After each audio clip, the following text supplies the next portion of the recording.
Olá, me chamo Ellen Rose e estamos mais uma vez aqui para mais uma videoaula. Dessa vez iremos falar sobre ponto, linha, forma, dimensão e textura, alguns elementos da linguagem visual.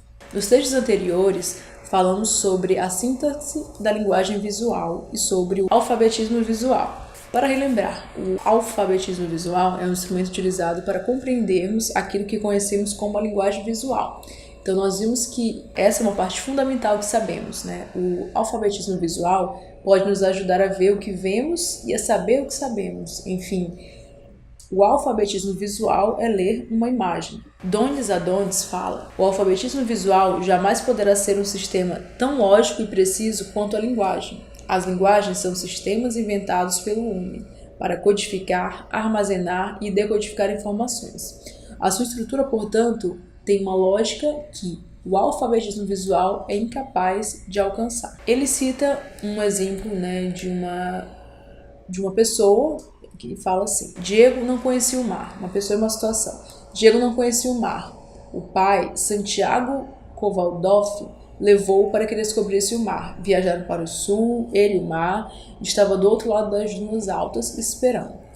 Quando o menino e o pai enfim alcançaram aquelas alturas de areia, depois de muito caminhar, o mar estava na frente dos seus olhos. E foi tanta a imensidão do mar e tanto o seu fulgor que o menino ficou mudo de tanta beleza. Mas quando finalmente ele conseguiu falar, tremendo, gaguejando, ele pediu ao pai: me ajuda a olhar. Então isso retrata bem o que a gente quer falar sobre alfabetização visual. Não adianta você ter um universo de informações à sua frente se você não sabe decodificar aquilo. Então, alfabetizar o olhar é decodificar as imagens, é saber a função de cada elemento naquela estrutura. E é essa a importância dessa alfabetização, que é o que a gente acaba fazendo ao estudar a disciplina. Os elementos da linguagem visual, relembrando: ponto, linha, forma, direção, tom, cor, textura, dimensão, escala, movimento. São divididos em elementos conceituais, elementos visuais e elementos relacionais. Nessa aula a gente vai falar brevemente sobre cada um deles. Um elemento conceitual, ele é aquele elemento que ele não é visível, ou seja, ele não existe na realidade, mas parece estar presente. Exemplificando, a gente sente a existência de um ponto em um ângulo, de um formato. Sentimos que há uma linha marcando o contorno de um objeto, mas na verdade não há. Então é algo abstrato, mas que tem a sua função ali. Os elementos visuais são sempre visíveis. Quando a gente desenha um objeto numa superfície, usamos uma linha que é visível para representar uma linha conceitual. Suas características são comprimento, largura, textura, cor. Dependem muito do material que você vai utilizar e da maneira como você vai representar esses elementos. Mas, como a gente sabe, os elementos visuais eles formam a parte mais proeminente da representação gráfica, pois são aquilo que de fato a gente pode ver, não está implícito. Os elementos relacionais. Os elementos relacionais são exatamente os que governam a inter-relação das formas em uma composição. Alguns parecem percebidos com direção, posição. Outros apenas são para serem sentidos, como o espaço e a profundidade. A gente nota muito bem isso em fotografias, né? Um exemplo assim fácil, prático. Mais especificamente, falando sobre o ponto. O ponto, ele é a primeira letra do alfabeto da linguagem plástica visual. Quando passa o elemento visual, um círculo maior transforma-se numa forma. O ponto é o sinal gráfico mínimo. Ele exerce um grande poder de atração dos olhos. Ele pode ser representado de diversos tamanhos. 2 pontos, um ponto em cada extremidade, são instrumentos úteis para medir o espaço no meio ambiente ou no desenvolvimento de qualquer tipo de projeto visual. Aprendemos cedo a utilizar o ponto como um sistema de notação ideal, junto com a régua e outros instrumentos de medição, como o compasso, por exemplo. Quando a relação entre o ponto e o suporte, onde ele se inscreve, perde o equilíbrio, o ponto adquire o estatuto da forma. A concentração de pontos permite que esses pontos se transformem em um número ilimitado de formas ou imagens. A gente consegue ver isso muito bem na técnica do pontilhismo, né, que a gente consegue ver o todo, uma representação de uma imagem, mas se a gente for aproximando, são vários pontos que juntos conseguem construir uma imagem. Então, além dessas dimensões, os pontos eles podem ser superagrupados, uma concentração modeladora, né, que eu acabei de falar aqui, e uma dessas concentrações também desenvolve a linha. Então, ao observarmos algo, a forma como nós nos posicionamos influencia também a nossa percepção em relação a isso. E se tratando da técnica do pontilhismo, ela é uma técnica que surgiu do divisionismo, né, que é um pontilhismo, que é uma técnica que consistia em aplicar diversos pontos com várias cores no quadro para poder criar a ilusão de profundidade. Então, dependendo da cor, se forem cores mais escuras, dá essa ideia que está mais profundo. Cores mais claras, né, trazem mais para frente a imagem. Não como regra, mas exemplificando, né? Então, a gente pode ver claramente no pontilhismo, dentro do impressionismo também, que são aquelas pinceladas mais soltas, mais marcadas propositalmente para dar aquela ideia de que estão sobrepostas. O ponto, como a gente falou sobre a concentração modeladora dos pontos, ele vai permitir conceber uma obra de arte. Só que se a gente der o zoom, como a gente está vendo aqui na imagem aqui na frente, a gente consegue ver nitidamente que são vários pontos sobrepostos, né? Existe todo um estudo de cor que tem que ser aprofundado, né? É uma técnica complexa e que a gente consegue notar muito bem isso quando a gente aproxima.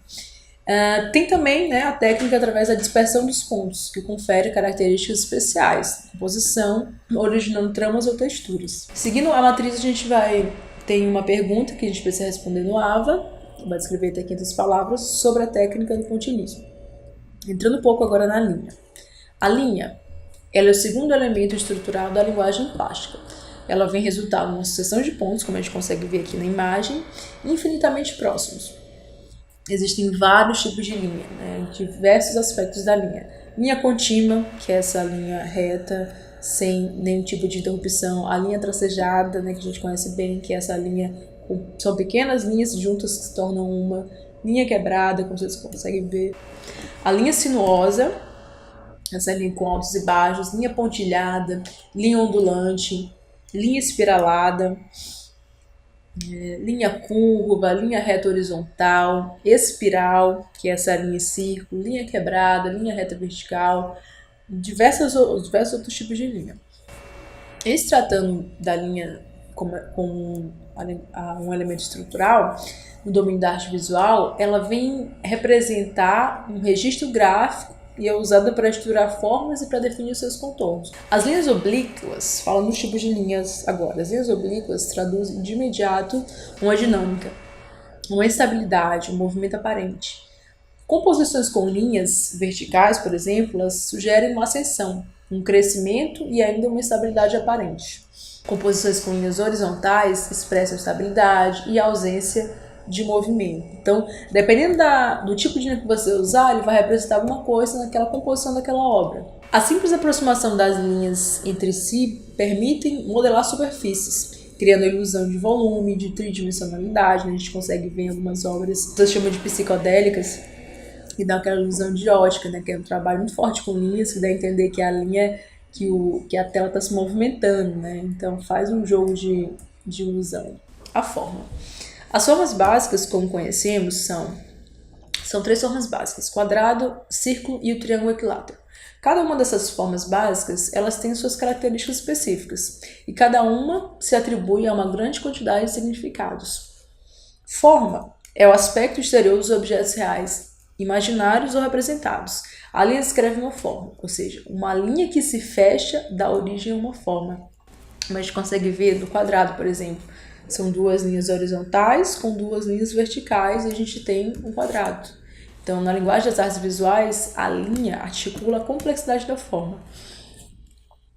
Ao quadrado também se associam honestidade, retidão, esmero, ao triângulo ação, conflito, tensão, ao círculo infinitude, calidez, proteção, são significados simbólicos dessas formas básicas.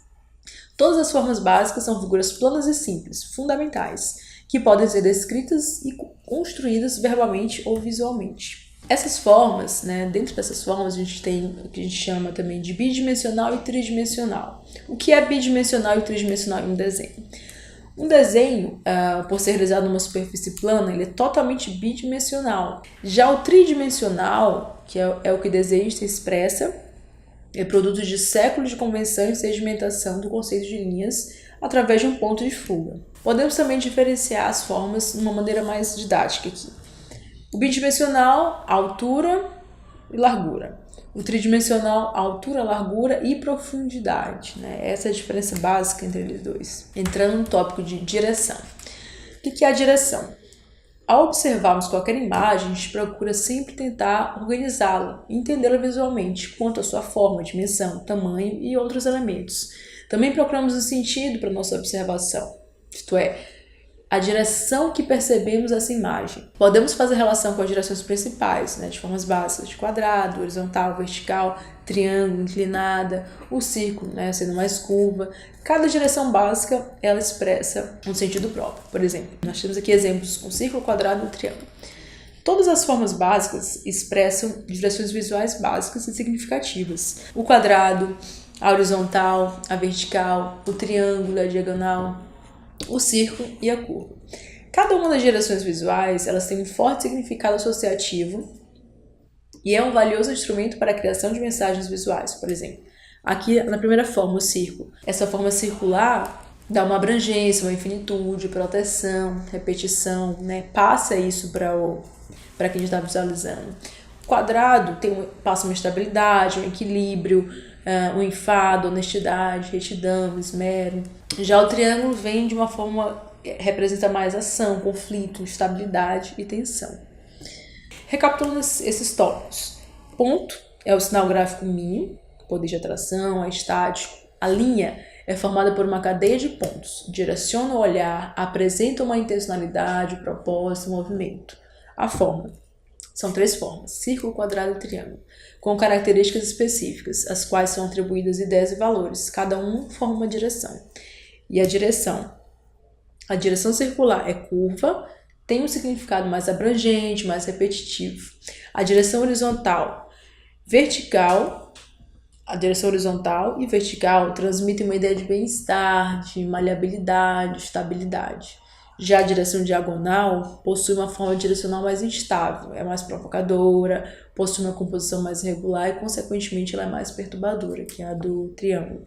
Entrando agora no tópico sobre textura. A textura, na pintura, né, a maior parte das vezes a textura ela é uma simulação, uma ilusão dos sentidos, né, que na realidade não existe.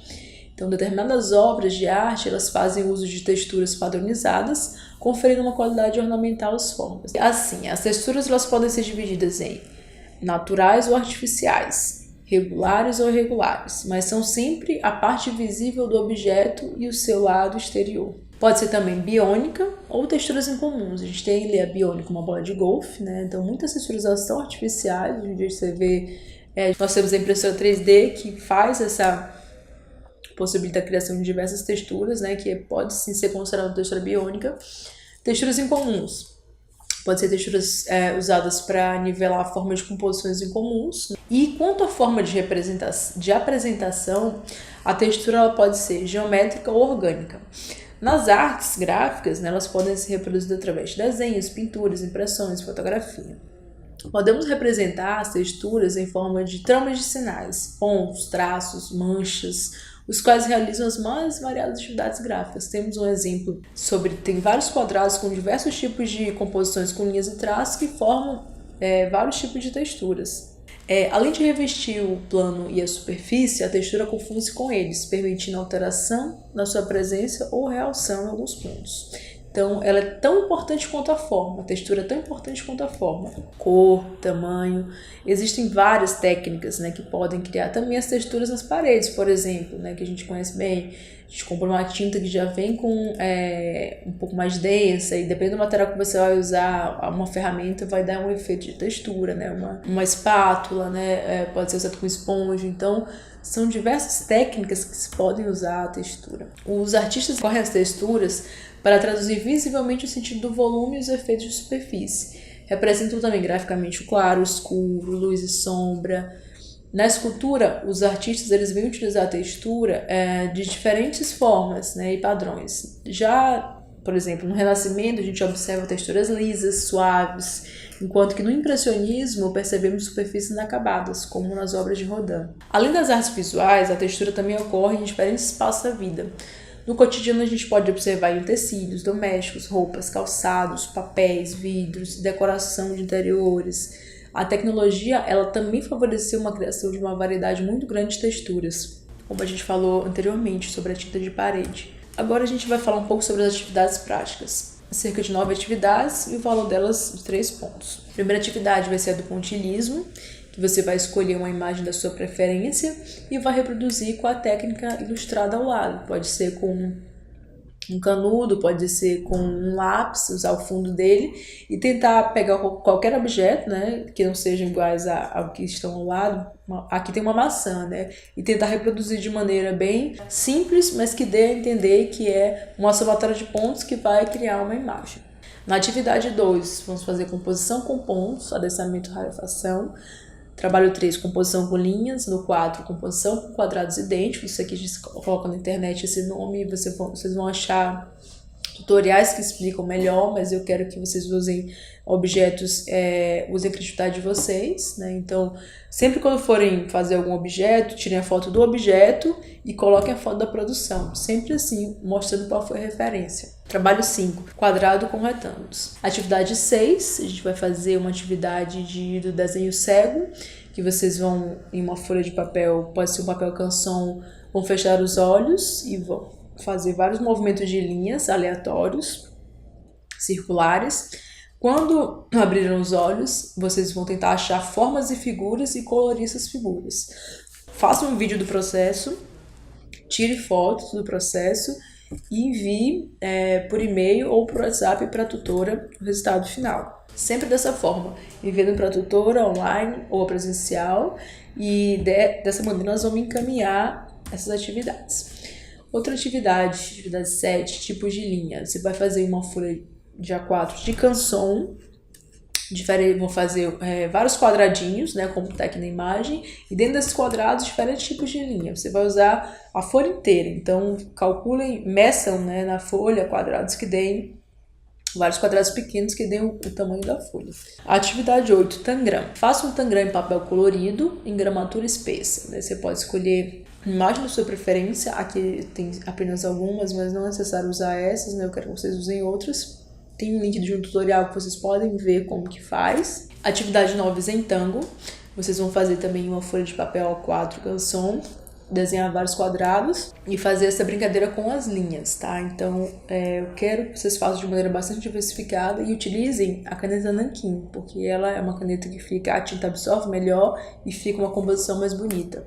E a última atividade, técnica conhecida como frontage, é uma técnica muito simples que eu tenho certeza que todo mundo já fez isso em algum momento na vida. Você pega qualquer material, por exemplo, uma moeda, coloca um papel, esse pode ser um papel mais fino, um papel A4, coloca em cima e você decalca, né? A gente chama de decalque com o giz de cera, passa o giz de cera em cima, só que eu não vou querer com uma moeda, tá?